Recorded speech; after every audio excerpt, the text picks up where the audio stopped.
اهلا وسهلا بيكم، يا رب تكونوا بألف خير. وصفتنا النهاردة الحواوشي من الأكلات اللذيذة جدا والسهلة جدا، نحب ناكله بره. النهاردة بقى هنعمله في البيت بخلطة جميلة جدا ان شاء الله هتعجبكم، وهقول لكم على شوية تريكات تخلوا بالكم منها علشان يطلع الحواوشي مقرمش كده من بره زي اللي احنا بنجيبه بالظبط.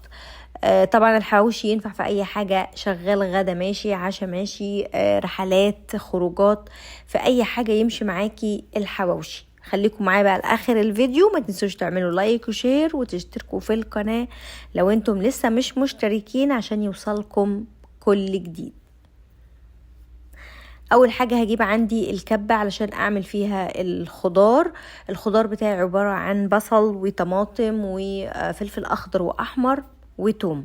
ممكن تضيفوا بقدونس، ممكن تستغنوا عن الفلفل الاحمر، ممكن تستغنوا عن الطماطم زي ما تحبوا، ولو بتحبوه سبايسي ممكن تضيفوا قرن فلفل اخضر يعني حراق زي ما تحبوا، او شطه بودر. هجيب بقى الخضار اللي انا ضربته ده وهصفيه كده كويس من الميه، ولازم اصفيه كويس قوي من الميه علشان ما يطريش اللحمه بتاعتي، ولما احشي بيه العيش ما يطريش العيش. طبعا هجيب اللحمه، واللحمه لازم تكون فيها نسبه دهن ما تقلش عن 25%، ولو عندك في البيت حته دهن ليا ممكن تضيفيها كده على اللحمه والخضره، كده هيدوها طعم بجد رائع.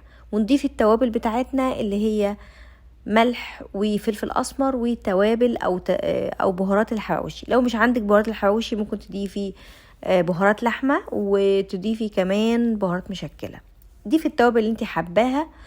هجيب عندي بقى العيش ممكن تجيبه بقى شامي، وكمان احلى حاجه طبعا هو العيش البلدي بتاعنا الحلو، بس انا بصراحه في اليوم ده معرفتش اجيب عيش بلدي، فجبت العيش ده من المخبز، وبصراحه كان حلو جدا وطعمه جميل.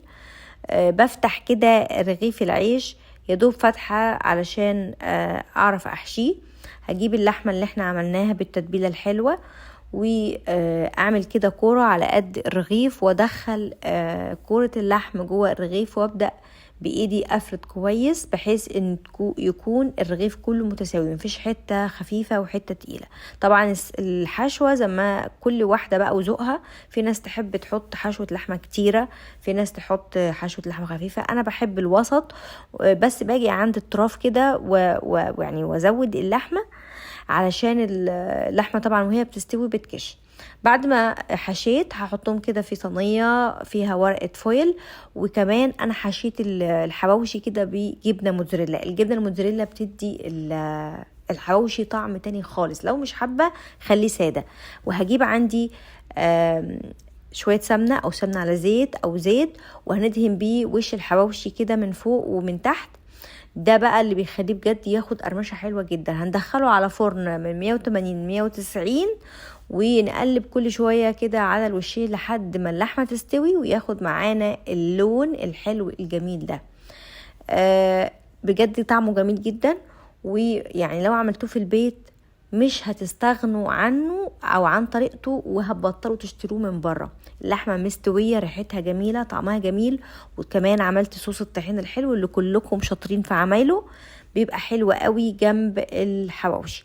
اتمنى ان انتوا تجربوا الطريقه وان شاء الله هتعجبكم. وقولوا لي بقى رايكم، ما تنسوش بقى لايك وشير، واشوفكم على خير ان شاء الله في فيديو جديد. استنوني في الوصفات جايه كتير، مع الف سلامه.